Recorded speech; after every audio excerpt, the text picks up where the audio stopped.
നമസ്കാരം. ഇന്ന് ന്യൂട്ടന്റെ തേർഡ് ലോ എങ്ങനെ ഒരു പരീക്ഷണത്തിലൂടെ അവതരിപ്പിക്കാം എന്നുള്ളതാണ് ഞാൻ ഉദ്ദേശിക്കുന്നത്. Every action there is equal but opposite reaction. ഇതാണ് ന്യൂട്ടന്റെ തേർഡ് ലോ. ഏതൊരു പ്രവർത്തനത്തിനും തുല്യവും വിപരീതവുമായ പ്രതിപ്രവർത്തനം ഉണ്ടെന്നാണ്. ഉദാഹരണത്തിന്, ഈ ബലൂൺ നമ്മൾ ഊതി പൂരിപ്പിച്ചിരിക്കുകയാണ്. ഞാൻ ഈ കൈ എടുത്തു കഴിഞ്ഞാൽ കാറ്റ് ഇതിലൂടെ അങ്ങോട്ട് പോകും. അപ്പോൾ അതിന് ഓപ്പോസിറ്റ് ആയിട്ട് ഒരു തള്ളലുണ്ടാവും. അതിന്റെ ഫലമായിട്ട് ഈ ബലൂൺ വെളിയിലേക്ക് പോകും. ഇതല്ല ഞാനിവിടെ ചെയ്യാൻ ഉദ്ദേശിക്കുന്ന പരീക്ഷണം. അതിമനോഹരമായ ഒരു പരീക്ഷണത്തിലൂടെ ആക്ഷനും റിയാക്ഷനും എന്താണ് എന്ന് നമുക്ക് കാണാം. ന്യൂട്ടന്റെ തേർഡ് ലോയിൽ ആക്ഷൻ ഉണ്ടെങ്കിൽ റിയാക്ഷൻ ഉണ്ടെന്നാണ്. അപ്പൊ ആക്ഷനും റിയാക്ഷനും ഈ പരീക്ഷണത്തിലൂടെ നമുക്ക് മനസ്സിലാക്കാം. അതിനുവേണ്ട മെറ്റീരിയൽസ് എന്തൊക്കെയാണ് എന്ന് ഞാൻ പരിചയപ്പെടുത്താം. ഒരു നൈലോൺ ത്രെഡ് വലിച്ചു കെട്ടിയിട്ടുണ്ട്, ഒരു ബലൂൺ നിർമ്മിച്ചിട്ടുണ്ട്, അതിന് അറ്റത്ത് ഒരു റീഫില്ല് ഘടിപ്പിച്ചിട്ടുണ്ട്. ആ കാറ്റ് പോകാതിരിക്കാൻ വിരലുകൊണ്ട് ഞാൻ അമർത്തി പിടിച്ചിട്ടുണ്ട്. സെല്ലോ ടോപ്പ് വെച്ചിട്ട് വേറൊരു റീഫില്ല് ഈ നൈലോൺ ത്രെഡില് വെച്ചിട്ടുണ്ട്, അതില് ഫിറ്റ് ചെയ്തിട്ടുണ്ട്. ഞാൻ ഈ വിരലൊന്ന് വിട്ടു നോക്കാം. അപ്പൊ എന്താണ് സംഭവിക്കുന്നത് എന്ന് നമുക്കൊന്ന് കണ്ടാലോ.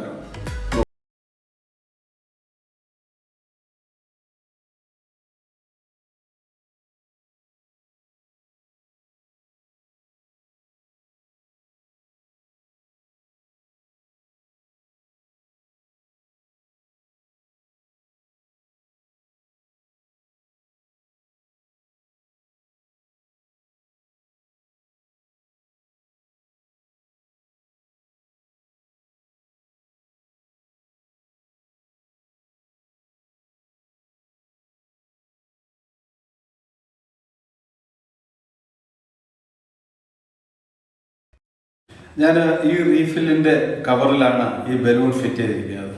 റബ്ബർ ബാൻഡ് കൊണ്ട് അതിനെ ക്ലോസ് ചെയ്തിട്ടുണ്ട്. ഇവിടെ ഇങ്ങനെ ഒരു ആണി കയറ്റിയിട്ടുണ്ട്. ഇതുണ്ടല്ലേ, ഈ ആണി എടുത്തു കഴിഞ്ഞാൽ കാറ്റ് വെളിയിൽ പോകും. അപ്പോൾ ആണി കൊണ്ട് അടച്ചു കഴിഞ്ഞാൽ കാറ്റ് വെളിയിൽ പോകില്ല. അങ്ങനെയാണ് ഇത് ഫിറ്റ് ചെയ്തിരിക്കുന്നത്.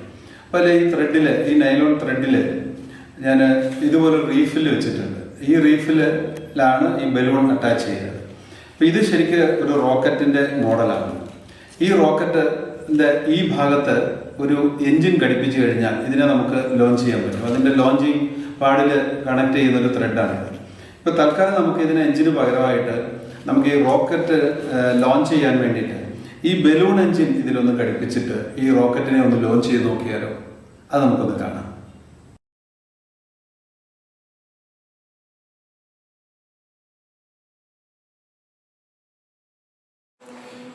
ഇപ്പോൾ ഈ റോക്കറ്റിനെ മുന്നോട്ട് ചലിപ്പിക്കാൻ നമ്മൾ ഇതിന്റെ അടിയിൽ ഒരു എഞ്ചിന് പകരം ഈ ബലൂൺ എഞ്ചിനാണ് ഉപയോഗിച്ചത്.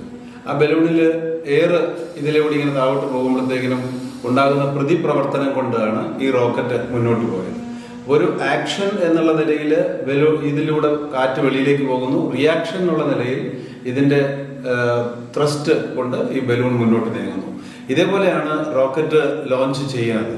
റോക്കറ്റ് ലോഞ്ച് ചെയ്യാനായിട്ട് പെർപെൻഡിക്കുലർ ആയിട്ട് ഇങ്ങനെ ലോഞ്ചിങ് പാഡിൽ ഈ ക്ലിപ്പിലൂടെ കണക്ട് ചെയ്തിട്ട് വെച്ചിട്ട് ഇവിടെ ആണ് എഞ്ചിൻ കണക്ട് ചെയ്യുന്നത്. അപ്പൊ എഞ്ചിൻ കത്തിച്ചു വിടുന്ന സമയത്ത് അതിൽ നിന്നുണ്ടാകുന്ന തീയും പുകയും പൊടിയും എല്ലാം താഴോട്ട് ആക്ട് ചെയ്യും. അപ്പൊ അതിന്റെ റിയാക്ഷൻ കൊണ്ട്, പ്രതിപ്രവർത്തനം കൊണ്ട് റോക്കറ്റ് ഇങ്ങനെ മെല്ലെ മെല്ലെ മേലോട്ട് പോകും. അതാണ് വാസ്തവത്തിൽ ശ്രീഹരിക്കോട്ടയിലും ഒക്കെ നടക്കുന്നത്. ഞാൻ ശ്രീഹരിക്കോട്ടയിലൊക്കെ പോയിട്ട് അവിടെ ഒരു 4 day റോക്കറ്ററി വർക്ക്ഷോപ്പ് ഉണ്ടായിരുന്നു. അവിടെ നിന്ന് പഠിച്ച് മനസ്സിലാക്കിയ കാര്യങ്ങൾ വെച്ചിട്ടാണ് ഈ കൊച്ചു റോക്കറ്റ് ഉണ്ടാക്കിയിരിക്കുന്നത്. അപ്പോൾ ഈ ഒരു പരീക്ഷണം നമുക്ക് എല്ലാവർക്കും ഇഷ്ടപ്പെട്ട് കാണും എന്ന് വിചാരിക്കുന്നു. മറ്റൊരു പരീക്ഷണം, ഈ ബലൂണൊക്കെ വെച്ചിട്ടുള്ള മറ്റൊരു പരീക്ഷണം കൂടെ ഞാൻ കാണിക്കാൻ ആഗ്രഹിക്കുക. ഉപയോഗിച്ചുകൊണ്ടുള്ള ഒരു പരീക്ഷണമാണ് ഞാൻ കാണിക്കുന്നത്. ഈ ബലൂണിൽ കാറ്റ് ഊതി ഉറപ്പിച്ചിട്ടുണ്ട്. അപ്പോൾ ഇതിന്റെ ഉള്ളിലുള്ള ആ വായുവിന്റെ മർദ്ദം ഈ ബലൂണിന്റെ ഭിത്തികളിലേക്ക് ആക്ട് ചെയ്തുകൊണ്ടിരിക്കുകയാണ്. അറ്റ്മോസ്ഫിയറിക് പ്രഷർ അതിനെതിരായിട്ടും പ്രവർത്തിക്കുന്നു. അപ്പൊ അതിങ്ങനെ വെറുതെ നിൽക്കും. അപ്പൊ ഈ ബലൂണിലേക്ക് ഒരു സൂചി കുത്തിയാൽ എന്ത് സംഭവിക്കും എന്ന് ഞാൻ ചോദിക്കേണ്ട ആവശ്യമില്ല, അത് പൊട്ടിപ്പോകും. അപ്പൊ അതിന് കാരണം എന്താണ് എന്നുള്ളതും പ്രസക്തമായൊരു ചോദ്യമാണ്. അതേസമയം ബലൂണിലേക്ക് മൊട്ടുസൂചി കുത്തിക്കഴിഞ്ഞാൽ അത് പൊട്ടില്ല. അതാണ് ഇന്നത്തെ പരീക്ഷണത്തിന്റെ ഒരു പ്രത്യേകത. അതിന് കാരണം എന്താണ് എന്നുള്ളതും നമുക്കൊന്ന് നോക്കാം. ഈ ബലൂണില് മൊട്ടുസൂചി കുത്തുമ്പോൾ ഇത് പൊട്ടിപ്പോകും. അപ്പൊ അത് പൊട്ടാനുള്ള കാരണം എന്താണ് എന്നുള്ളത് ഞാൻ ആദ്യം പറയാം. അത് കഴിഞ്ഞ് നമുക്കിത് പൊട്ടിക്കാം. ഈ മൊട്ടുസൂചി കൊണ്ട് കുത്തുന്ന സമയത്ത് ഒരു ഓട്ട, ആ ഓട്ടയിലേക്ക് ഇതിനുള്ളിലുള്ള വായു വളരെ വേഗത്തിൽ തള്ളിക്കയറി വെളിയിലേക്ക് വരും. അപ്പോൾ അതിൻ്റെ വലിപ്പം, ആ ഹോളിൻ്റെ വലിപ്പം വർദ്ധിക്കുന്നു. അപ്പോൾ അങ്ങനെ പ്രഷർ കൊണ്ട് പൊട്ടിപ്പോകും. നമുക്ക് നോക്കാം. ഇതാണ് സംഭവിച്ചത്. ഇനി നമുക്ക് ഈ ബലൂൺ നമുക്കൊന്ന് കുത്തി നോക്കാം. അപ്പോൾ അത് പൊട്ടില്ല എന്നുള്ളതാണ് ഇതിൻ്റെ പ്രത്യേകത. ഈ ബലൂണിൽ ഈ മൊട്ടുസൂചി കൊണ്ട് ഞാൻ കുത്തുകയാണ്. അപ്പോൾ ഈ ബലൂൺ പൊട്ടില്ല. അതിന് കാരണം എന്താണെന്ന് നമുക്ക് നോക്കാം. ഇതാ കുത്തിയിട്ടുണ്ട്, പൊട്ടിയില്ല. അപ്പോൾ അതിനെന്താണ് കാരണം എന്നുള്ളത് ഞാൻ വിശദീകരിക്കാം. ഈ ബലൂൺ പൊട്ടാത്തതിൻ്റെ കാരണം ഞാനിതിൽ ഒരു സെല്ലോ ടേപ്പ്, ഒരു ട്രാൻസ്പെറൻ്റ് ആയിട്ടുള്ള ഒരു സെല്ലോ ടേപ്പ് പൊട്ടിച്ചിട്ടുണ്ട്. അപ്പം ഞാൻ ഈ മൊട്ടുസൂചി കൊണ്ട് ഇവിടേക്ക് കുത്തുന്ന സമയത്ത് ഹോളുണ്ടാവും. പക്ഷേ ആ ഹോള് വികസിക്കാനായിട്ട് ഒരു തടസ്സമായിട്ട് അല്ലെങ്കിൽ എഗൈനസ്റ്റ് ആയിട്ട് ഒരു ടേപ്പ് പോലെ ഈ സെല്ലോ ടേപ്പ് ആക്ട് ചെയ്യും. അതുകൊണ്ട് ആ ഹോൾ വലുതാവില്ല. അതുകൊണ്ടാണ് ഇത് പൊട്ടാത്തത്. ഞാൻ ഒന്നുകൂടെ കുത്തി നോക്കാം.